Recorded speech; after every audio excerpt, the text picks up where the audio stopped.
नमस्कार, मेरा नाम है ओम प्रकाश यादव और आप देख रहे हैं वॉइस ऑफ रिपब्लिक।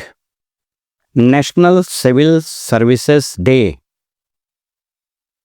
के अवसर पर देश के तमाम सिविल सर्वेंट्स को मेरी ओर से ढेर सारी बधाई और शुभकामना। आप सब जानते हैं कि 21 अप्रैल 1947 को देश के पहले गृह मंत्री लौह पुरुष सरदार वल्लभ भाई पटेल ने जब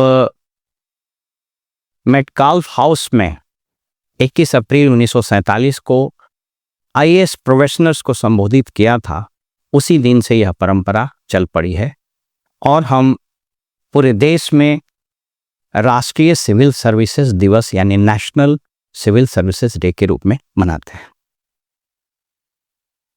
आज इस विषय पर आपसे दो खंड में चर्चा करना चाहूंगा। पहला खंड है शॉर्ट में कि कैसे ये इवॉल्व किया, और दूसरा बिहार के कॉन्टेक्स्ट में पर्टिकुलरली इस सिविल सर्विसेज में इरोजन कैसे शुरू हुआ और आज के तारीख में क्या इस सर्विस को स्टील फ्रेम ऑफ इंडिया, जिसे सबसे पहले 1922 में ब्रिटेन के तत्कालीन प्रधानमंत्री डेविड लॉयड जॉर्ज ने कहा था, बाद में विंस्टन चर्चिल इंग्लैंड के प्रधानमंत्री ने ही इसको और पॉपुलर किया और देश की आज़ादी के बाद देश के पहले गृह मंत्री लौह पुरुष सरदार वल्लभ भाई पटेल ने इस शब्द को एक तरह से असली जामा पहनाने का प्रयास किया। इस देश में सिविल सर्विसेज की शुरुआत यूं तो 1858 यानी सिपाही क्रांति या फर्स्ट वॉर ऑफ इंडिपेंडेंस 1857 की जो विद्रोह हुआ था, उसके बाद बने एक्ट के बाद हुआ था। गवर्नमेंट ऑफ इंडिया एक्ट 1858 के बाद हुआ था। लेकिन 1769 में सबसे पहले कलेक्टर नामक एक पद की परिकल्पना की गई, उसको बनाया गया। एक दो साल के उसके इक्लिप्स के बाद पुनः इसको पुनर्जीवित किया गया। बाद में 1885 वगैरह में बोर्ड ऑफ रेवेन्यू बना और कलेक्टर शब्द धीरे धीरे बहुत ही प्रभावी रूप में लोगों के सामने आया। 1829 में विलियम बेंटिक ने दो और पद क्रिएट किए, डिविजनल कमिश्नर और एसडीओ, और ये तीनों मिलाकर सबऑर्डिनेट ऑफिसर्स कहलाते थे। और बोर्ड ऑफ रेवेन्यू एक सुप्रीम बॉडी था। शुरुआती दौर में स्वयं गवर्नर जनरल इसके अध्यक्ष होते थे। बाद में विलियम कॉफर पहले सिविल सर्वेंट हुए, उस सेंस में मैं बता रहा हूं, जो इसके अध्यक्ष हुए। एक दो और जानकारी, सत्येंद्रनाथ टैगोर इस देश के पहले इंडियन आईसीएस अफसर हुए। आप सबको पता है कि 1853 में या उसके पहले 1853 से 1858 तक वस्तुतः कंपनी ही एक कोवेनेंट सिविल सर्विसेज के रूप में अपना काम वाम चलाता था। और जब देश आज़ाद हुआ तो फिर आईसीएस का नाम परिवर्तित होकर के आईएएस बन गया और उसके यूपीएससी से फिर कंडक्ट होने लगे एग्जाम, और देश में अलग अलग सर्विसेज क्रिएट किए गए जरूरत के अनुसार और उस डिमांड के अनुसार। बहरहाल आज हम आपसे चर्चा करना ये चाहेंगे कि मैं इस सिविल सर्विसेज डे पर उस सिविल सर्विसेज को श्रद्धांजलि दूं जिसका शव धर्म क्षेत्र कुरुक्षेत्र में भीष्म पितामह की तरह पड़ा हुआ है, या मैं उस सिविल सर्विसेज के दीर्घायु और स्वस्थ होने की कामना करूं जो रणभूमि में अभिमन्यु की तरह घायल होकर पड़ा है और कौरव उसके चारों ओर अट्टहास लगा रहे हैं। मैं इसी अंतर्द्वंद के साथ अपनी बात शुरू कर रहा हूं और आज आपके साथ चर्चा करूंगा बिहार सेंट्रिक बात की, कि वो कौन से कारक हैं जिसने बिहार के सिविल सर्विसेज को गर्त में पहुंचा दिया। यहाँ का गवर्नेंस कोलैप्स करा दिया। और दिलचस्प बात यह है कि इसकी तरफ न तो किसी का ध्यान है और न ही ये किसी की प्राथमिकता में है। आइए एक एक कर इसकी हम लोग चर्चा करते हैं। मैं आज आपको 10 कारण गिनाऊंगा। कारण बहुत है और उस पर अगर चर्चा हो तो हरि अनंत हरि कथा अनंता हो जाएगा। बट 10 कारणों में मैं समेटने का, सहेजने का प्रयास करूंगा कि क्या कारण। सबसे पहला कारण जो अभी आज की तारीख में सिविल सर्विसेज के दुर्गति का है वो है एक एक्स्ट्रा लीगल व्यक्ति में पूरे राज्य के पावर का सेंटर्ड हो जाना। याद रखिए, development of an extra legal power centre in this state. उसने पूरे गवर्नेंस को तार तार कर दिया, छिन्न भिन्न कर दिया है। कुछ और कारणों पर चर्चा करते हैं। दूसरा कारण,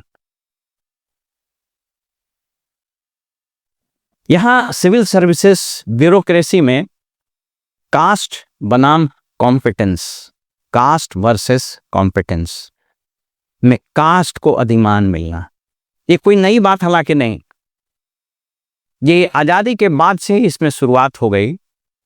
लेकिन जाति बनाम योग्यता और कॉम्पिटेंस में कॉम्पिटेंस को अधिमान मिलता था। कुछ एक अपवाद होते थे जहां जातिगत भेदभाव या पोस्टिंग ट्रांसफर आदि में इसको अधिमान मिलता था, लेकिन अब ये रूल बन गया है। Competence is an exception and caste is a rule.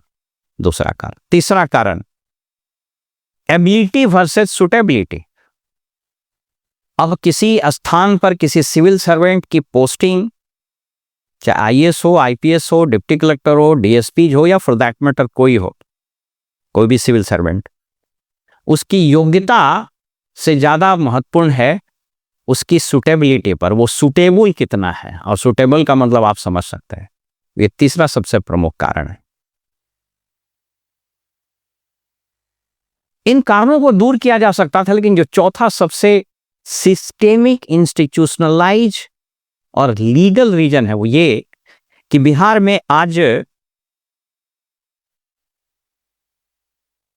Civil servants के लिए कोई rational, scientific, institutionalised transfer, posting, rotation policy नहीं है। इसको हम जोर देके बोल रहे हैं। कहने को सुप्रीम कोर्ट में सुब्रमण्यम साहब के केस के बाद सिविल सर्विसेज बोर्ड की स्थापना की गई है, लेकिन वो सिविल सर्विसेज बोर्ड उतना ही मजाक है कि जितना आप दिन में उठ करके ये कहें कि अभी रात है। ये क्या है सीएसपी?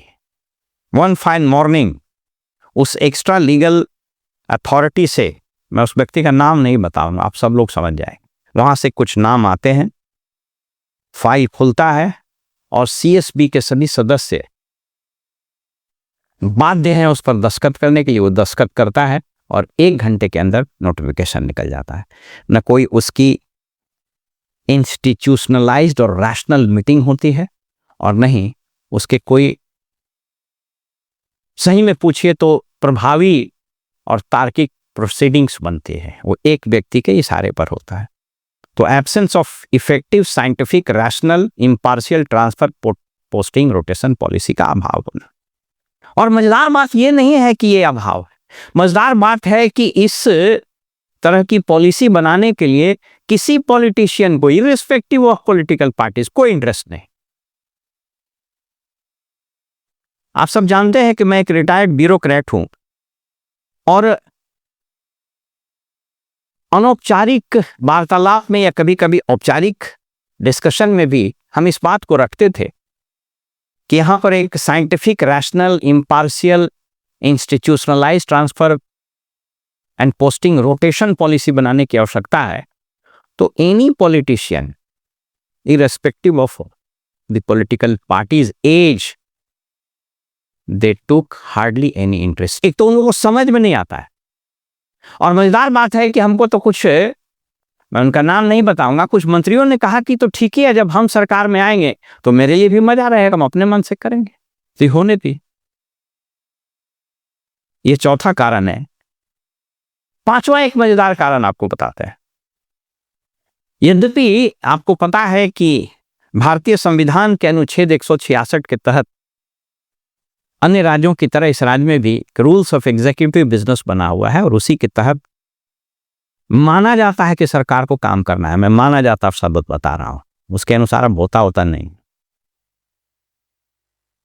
ट्रांसफर पोस्टिंग में पैरवी नहीं कराना है राजनीतिज्ञों की अनुशंसा या फॉर दैट मैटर बाहरी व्यक्ति का दबाव को अनुचित मानते हुए यह लिखा गया है। ऐसे सर्कुलर्स इश्यूज हैं जो कहता है कि अगर कोई अधिकारी कराएगा तो उसके सीआर में इसको अंकित कर दिया जाएगा, एडवर्स माना जाएगा। लेकिन जो पांचवा कारण है कि पहले ये एक्सेप्शन था कि कुछ लोग पैरवी कराते थे पॉलिटिकल और पोस्टिंग हो जाती थी, लेकिन अब ये संस्थागत और 100% हो गया है यहां।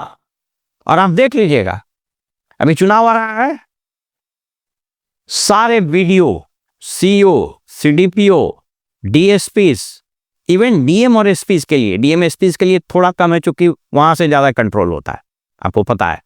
लेकिन बाकी के लिए विधायकों के यहां लाइन लगा रहता है, और उसमें भी सत्तारूढ़ विधायक उसी की चलती। मंत्रियों के यहां से फोन जाता है कि आपको कौन वीडियो चाहिए, आपको कौन सीओ चाहिए, आपको कौन डीएसपी चाहिए, आपको कौन एसडीओ चाहिए, कौन डीसीएलआर चाहिए। ये स्थिति हुई है। तो ये जो पांचवा कारण है कि पहले पॉलिटिशियंस, एमएलएज, एमपीज के रिकमेंडेशंस को एक्सेप्शन माना जाता था, अब ये संस्थागत हो गया है। ये सिविल सर्विसेज में गिराव का, उसको सड़ने का, उसके नॉन प्रोफेशनल होने का पांचवा कारण। छठा कारण और मजेदार, लैटरल एंट्री। और इसको आपको एक्सप्लेन कर दे।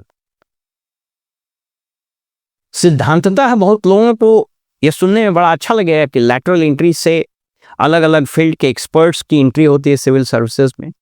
कॉन्सेप्ट भी यही था, और इस कॉन्सेप्ट में कहीं कोई दिक्कत नहीं। लेकिन बिहार में हुआ क्या कि लगभग हर विभाग ने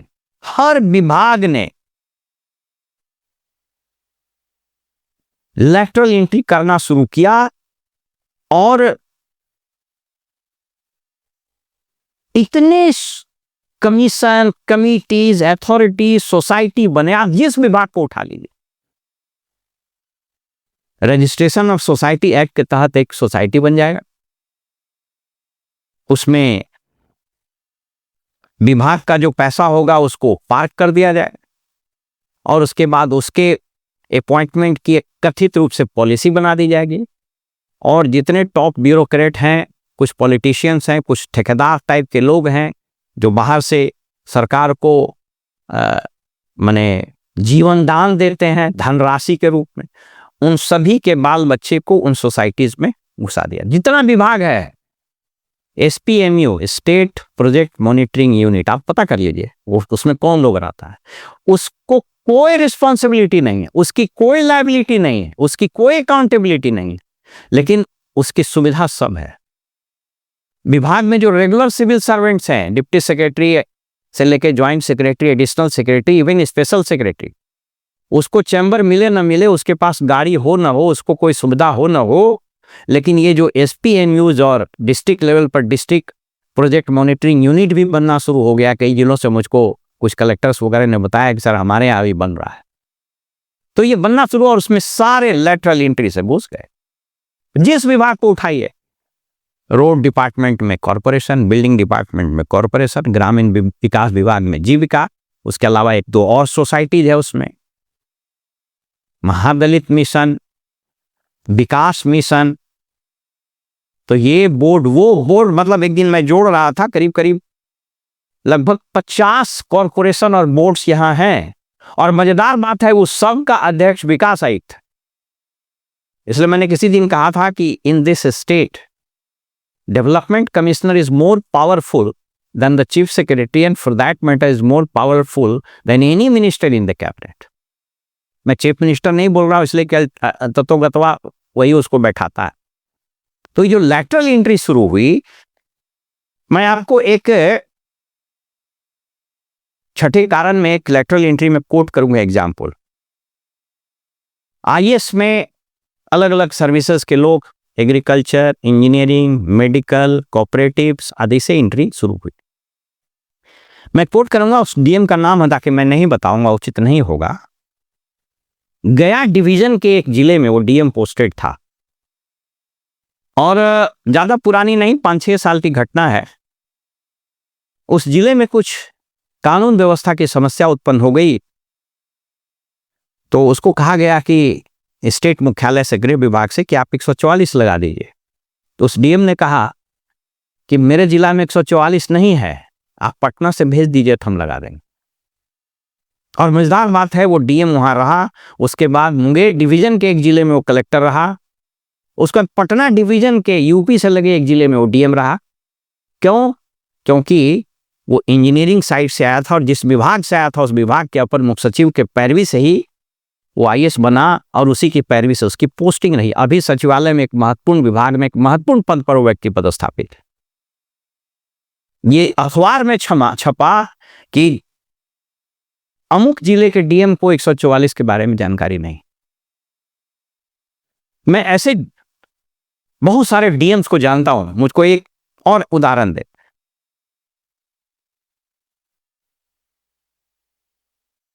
दरभंगा डिवीजन के एक जिले में एक डीएम थे जो इसी तरह से लैटरल एंट्री से आए थे। हाईकोर्ट से एक आदेश गया कि इस आवेदक को सुन करके रिजेंट ऑर्डर पास कीजिए। वो डीएम साहब उसका आवेदन लिए, उसके मार्जिन पर लिखे देखा, सुना, खारिज किया और वो पिटीशन दे दी। बाद में वो कंटेम्प्ट हुआ और फिर कोर्ट में उसकी जो जग हंसाई हुई, कोर्ट ने उसको जो लथाड़ा। इस पर अगर हम बात करना शुरू करें तो बहुत समय लग जाएगा। ब्लॉक में आज भी हर कार्य के लिए जो व्यक्ति जिम्मेवार है, जो उत्तरदायी है, कानून व्यवस्था से लेकर विकास से लेकर जितना भी, जिसको हम लोग बोलते हैं मगही भाषा में जूता सिलाई से चंडी पाठ तक, उसके लिए वीडियो जिम्मेदार है या कुछ हद तक सीओ भी जिम्मेवार है। लेकिन आप वीडियो की अथॉरिटी को इतना डाइल्यूट किया गया, एक तो बहुत वो जूनियर हो जाता है। अब एक्सट्रीम डिपार्टमेंटलाइजेशन हुआ, फलाना मिशन बेल्ट्रॉन से ही आ रहा है तो डिस्ट्रिक्ट ये ब्लॉक कोऑर्डिनेटर हो गया, तो ये जीविका का कोऑर्डिनेटर है, तो ये कृषि का कोऑर्डिनेटर है, तो ये दलित मित्र है, तो ये विकास मित्र है, तो ये टोला मित्र है, तो ये तालमी मरकज है। इतनी तरह की एंट्री हुई है और ये बिना मकर जाल बन गया है। हमको कुछ वीडियो लोगों ने बताया कि सर हम लोग को तो समझ में ही नहीं आता, 3 साल में हम लोग देख ही नहीं पाते हैं कि हमारे यहाँ ब्लॉक में इस तरह के कितने लोग काम कर रहे हैं। उनका जुरिस्डिक्शन कॉन्फ्लिक्टिंग, उनका कार्य कॉन्फ्लिक्टिंग, रिस्पॉन्सिबिलिटी कुछ नहीं, दायित्व कुछ नहीं, और अधिकार मानो कि बस बिहार का प्रगति और बिहार का पूरा वेलफेयर स्कीम उसी को था।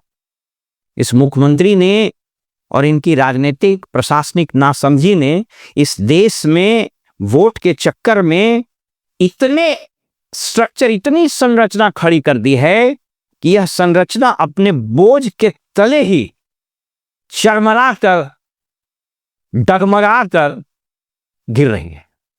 इसको बोलते हैं ना कि this structure will fall due to its own inherent weaknesses. जैसे किसी बिल्डिंग में स्ट्रक्चर फॉल्ट आता है ना, तो उसे स्ट्रक्चरल फॉल के चलते वो बिल्डिंग गिर जाती है। तो यहां सिविल सर्विसेज के गिरने का यह भी कारण है, इस सिविल सर्विसेज के पिलर पर इतना नॉन प्रोफेशनल, बिल्कुल इररेलेवेंट, जिसका कोई यूज नहीं है, जिसकी कोई लायबिलिटी नहीं है, किसी तरीके से रिक्रूट करके इतना सारा संरचना का मकर जाल खड़ा किया गया है, ब्लॉक से लेकर सचिवालय तक कि वो अपने दम तोड़ रहा है। सचिवालय में अगर किसी deputy secretary, joint secretary, additional special secretary, even secretary के पास भी जाइएगा तो उस सचिवालय में एक अलग विंग बना हुआ है जहां ये लेटरल एंट्री वाले भरे हुए हैं, उसको सारी सुविधाएं, सारा संसाधन, और वो सब चूंकि टॉप लेवल से कनेक्टेड है, उसको आप कुछ बोल भी नहीं सकते। मजेदार बात है कि उसको सैलरी मिलेगी 1.5 लाख, और कथित रूप से जो जिसको वो रिपोर्ट करता, कथित रूप से मैं इसलिए बोल रहा हूं कि रिपोर्ट करता नहीं है, तो उसको मिल रहा है 70-80 हजार रुपया।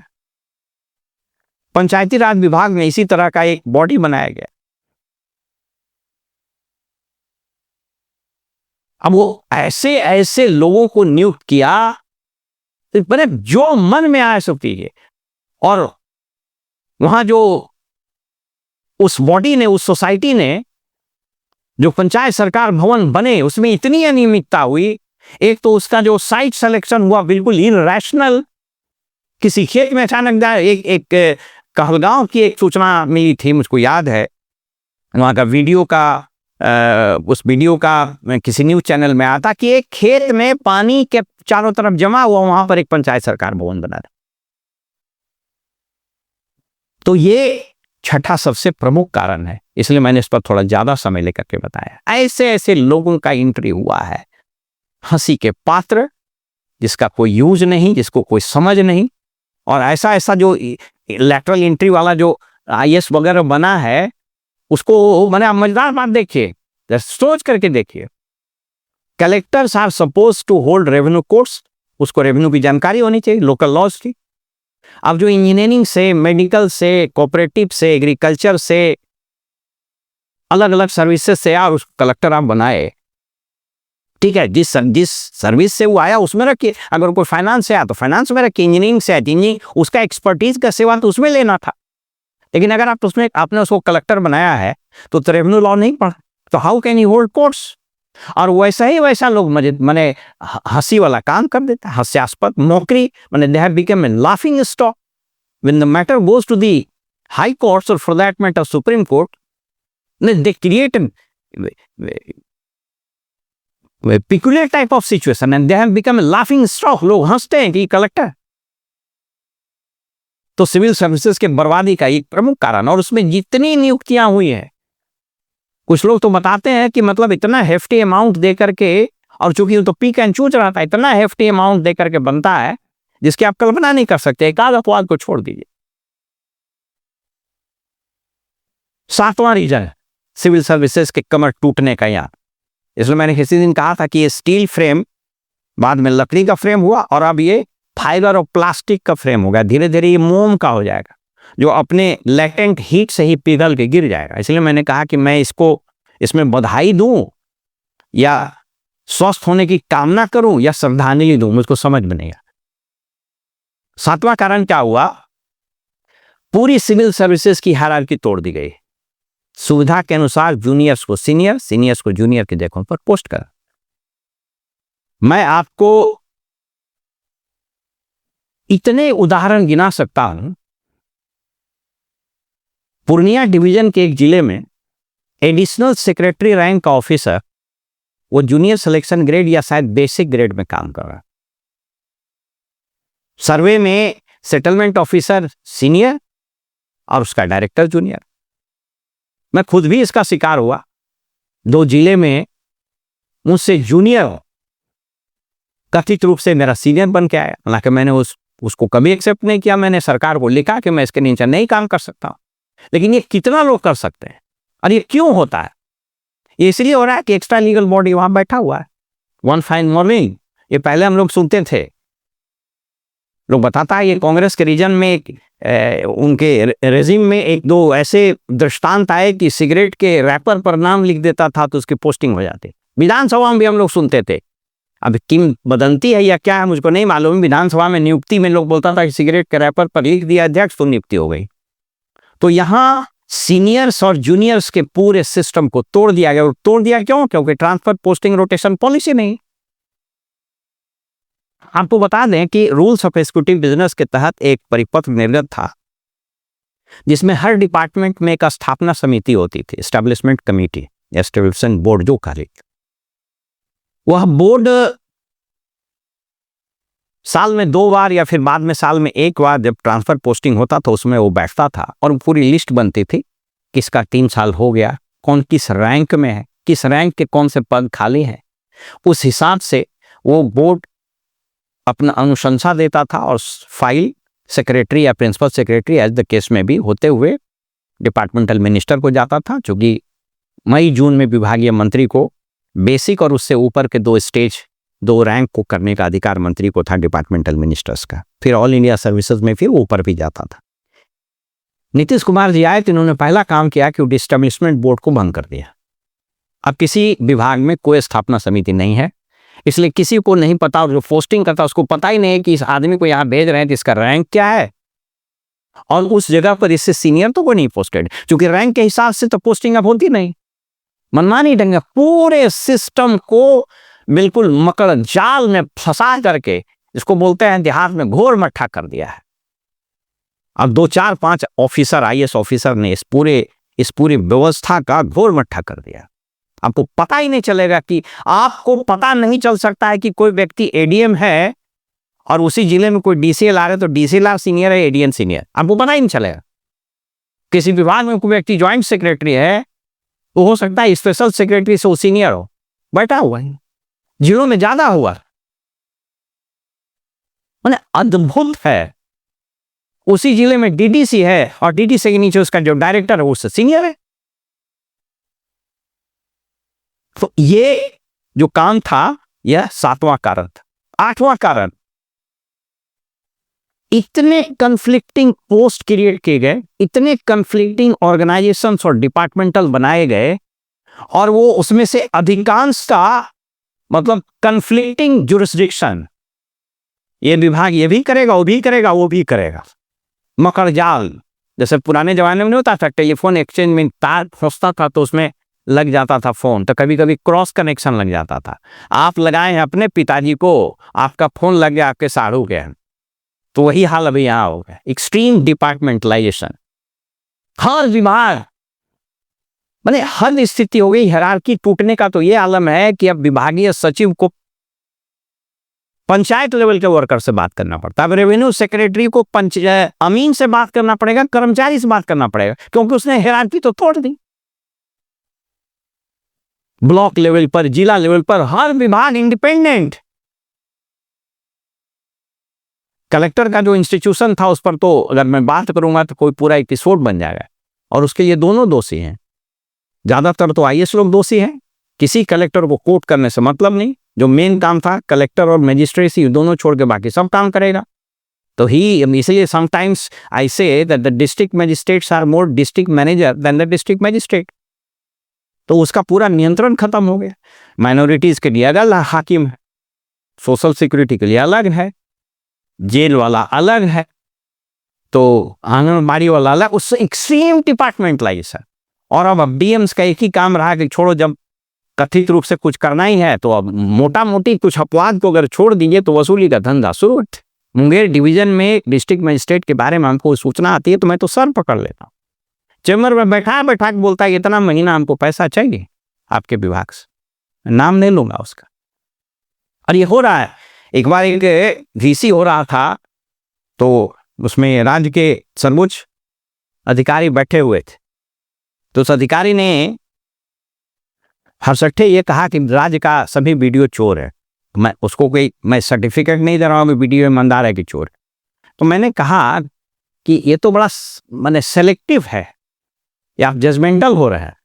अगर मैं यही बात DMs के लिए कह दूं तो, और ये फैक्ट है कि पहले अगर कोई IAS करप्ट होता था तो वो न्यूज बन जाता था, लेकिन आज की तारीख में अगर कोई IAS ईमानदार है तब वो न्यूज बनता है। ये गिरावट हुई, इसलिए मैंने कहा कि मैं श्रद्धांजलि दूं या शुभकामना, मुझको समझ में नहीं आया। 9वां कारण, ये पंचायती राज संस्थाएं बनी थी जिस उद्देश्य के लिए, उसका पंचायती राज संस्थाओं का ठेकेदार में परिवर्तित होना, यह 9वां कारण है। The PRIs have become a kind of department।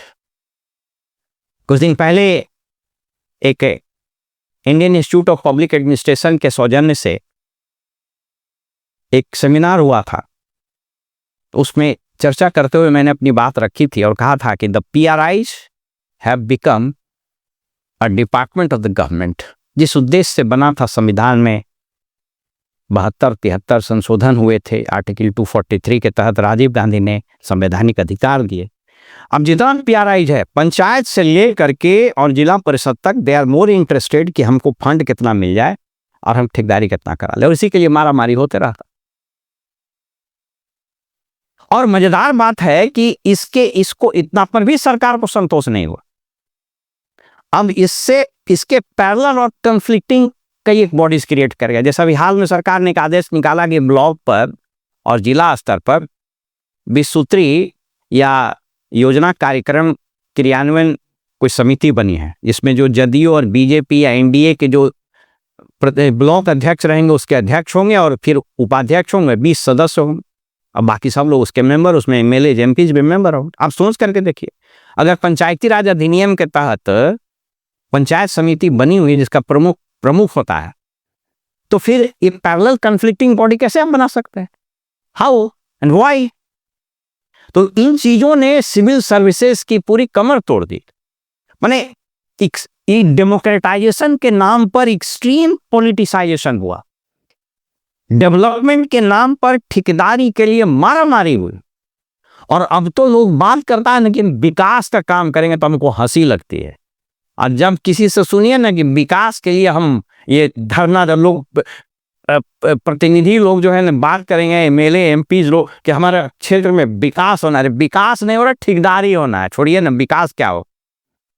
तो ये 9वां कारण है।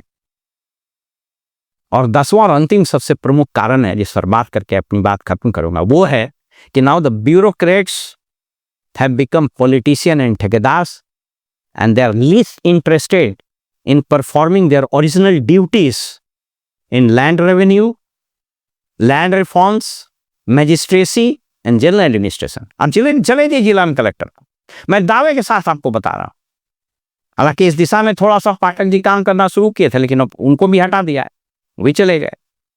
मैं बता रहा हूं 38 जिला है, 38 जिला में DM का आप कार्य की समीक्षा कर लीजिए, कितना DM जो है रेगुलर रेवेन्यू का कोट करता है, आप पता कर लीजिए। बहुत सारे कानून में उसको सैंक्शन देने का पावर, आर्म्स एक्ट में DM प्रोसिक्यूशन का सैंक्शन करता है, डॉरी एक्ट वगैरह में, और बहुत सारे इस तरह के एक्ट है जिसमें DM को, अब चूंकि मैं सिस्टम से बहुत दिन से बाहर हो गया हूं, लेकिन ये मुझको पता है कि सैंक्शन देता है। होता क्या है, SP साहब वो चिट्ठी भेजे, DM साहब उसमें दस्तखत कर दिए, हो गया sanction. You need to hold courts, आप उसको अभिलेख खोलिए, उसमें सुनवाई की है, जिसने आर्म्स एक्ट लगाया है वो थानेदार या वो IO IPR होगा, वो अपना बयान दर्ज कराएगा, जिसके खिलाफ आर्म्स एक्ट लगा है उसको अधिकार दिया जाएगा अपनी बात को रखने के लिए, वो या स्वयं वो या वकील से। कितने जिलों में होता है। धीरे धीरे क्या हुआ, रेवेन्यू का सब काम ADM साहब करेंगे, विकास का सम वेलफेयर का काम DDC साहब करेंगे, और हम बैठ के पैसा वसूलेंगे और हम खैरखाई करते रहेंगे वही उसी आका का जिसके भरोसे मेरी पोस्टिंग। तो एक्स्ट्रा लीगल जो बॉडी बना है उसके प्रति आपकी निष्ठा न तो पब्लिक के बारे में है, न सोसाइटी के बारे में है, न सिविल सर्विसेज के बारे में, आपकी निष्ठा तो एक व्यक्ति के साथ। 99% कलेक्टर को कोर्ट करने ही नहीं आता है, रेवेन्यू का तो छोड़ दीजिए बात, और धीरे धीरे नीचे तक चला गया। एक जमाना में कहा जाता था श्री बाबू के समय में कि Bihar was the best governed state, और आज मैं दावे के साथ कह सकता हूं कि Bihar is the worst governed state, और उसके यही सब कारण हुए। और इसी के कारण, इसी का कोरोलरी है कि कोर्ट का माने जो जुडिशियल एक्टिविज्म हुआ उसके प्रवेश ने, और कोर्ट की माने कोर्ट को सम्मान देते हुए मैं बता रहा हूं, और इस पर तो सुप्रीम कोर्ट स्वयं कहा। जो अंतिम 10वें कारण में मैं एक और ऐड करना चाहूंगा प्रोविजो, ये कि जुडिशियल एक्टिविज्म के नाम पर जो ब्यूरोक्रेट्स को कोर्ट में खड़ा करके जलील करने की परिपाटी शुरू हुई, उसने रहे सहे कसर को खत्म कर दिया। शासन हनक से चलता है। अब आप देख रहे होंगे कि मुझको याद है कि पूर्णिया प्रमंडल के एक जिले में माइनिंग, एक्साइज और कुछ डिपार्टमेंट वाले गए छापेमारी करने के लिए। पकड़ के उसको बढ़िया से कुटाई कर दिया भीड़। अब आप सोच करके देखिए, जो व्यक्ति वहां गया था, जो पुलिस मार खाई, अधिकारी मार खाए, वो तो सरकार के अंग थे। इस जीओ कहीं पिटा रहा है, कहीं डीएम पिटा रहा है, क्यों हो रहा है? बंद है मुट्ठी तो लाख की, खुल गई तो खा के, आपने तो उसको जलील कर दिया। तो एक शेर है ना कि मुझको तो गैरों ने लूटा, अपनों में कहा दम था, किश्ती वहीं डूबी, पानी जहां कम था। तो कुछ तो हम लोगों ने अपना, सिविल सर्विसेज ने अपनी गरिमा, अपना इकबाल, अपनी निष्ठा को स्वयं बेचा, और ये जुडिशियल एक्टिविज्म रहे सहे कसर को तोड़ दिया। इसलिए सुप्रीम कोर्ट को हस्तक्षेप करना पड़ा कि you can not call the bureaucrats at the drop of your head. आप अपने हेड के गिरने के कारण ब्यूरोक्रेट्स को नहीं बुला सकते, और इस पर तो अब बात शुरू हो गई है। तो ये कुछ कारण मैंने गिनवाए हैं। मेरा सरकार से विनम्र अनुरोध है, ये ब्यूरोक्रेसी एक संस्था है, एक स्ट्रक्चर है, एक ढांचा है, एक पिलर है, एक लिंटेल है, इसको मत गिरने दीजिए। ये स्टील का जब तक नहीं रहेगा, ये संरचना खड़ी नहीं रह सकती। और ये जब गिरेगा ना, तो इस भवन के गिरने के उपरांत आप भी नहीं बचेगा, कोई नहीं बचेगा। So this is the structure of bureaucracy, the civil servant, which protects the safety, integrity, the welfare, and all such schemes of the society. और जिस दिन ये ढह गया, जिस दिन ये गिर गया, उस दिन हम में से कोई नहीं बचेगा। इसलिए आइए ईश्वर से प्रार्थना करते हैं कि हे ईश्वर, इस बीमार, मृत्यु शैया पर पड़े हुए सिविल सर्विसेज को फिर से इसमें प्राण दान कीजिए, इसको जीवन दान दीजिए, ताकि सिविल सर्विसेज का अनादि प्रवाह सत्य की ओर होता रहे। फिलहाल में इजाजत दीजिए और आप देख करिए वॉइस ऑफ रिपब्लिक। नमस्कार।